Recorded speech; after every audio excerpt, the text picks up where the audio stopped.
Preste atenção. Quanto medirá um ângulo de 38 graus se o ampliarmos 10 vezes através de um microscópio? A gente pegou aqui um exemplo do microscópio. Como a gente não tem um microscópio, a gente pelo menos demonstra. Então vamos lá. E também trouxe uma medida de 38 graus para a gente fazer essa análise.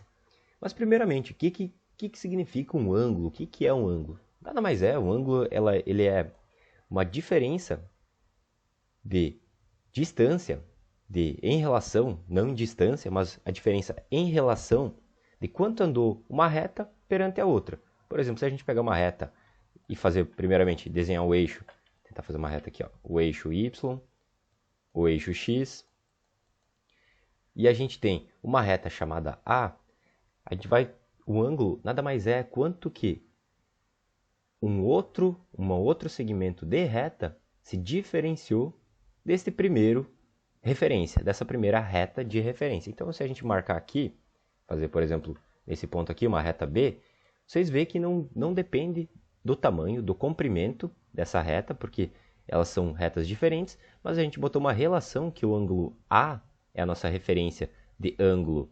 Vamos botar alfa igual a zero, nossa referência, e o B vai ser essa diferença de que andou em rotação a um ponto,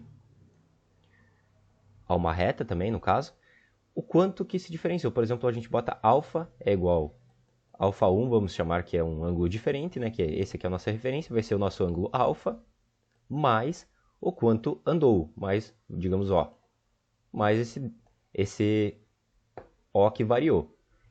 Então, se a gente pegar o microscópio e ampliar esse nosso ângulo, como a gente não tem um microscópio aqui em mãos, a gente vai pegar o elemento aqui do nosso desenho e utilizar o nosso próprio programa para ir ampliando essa diferença.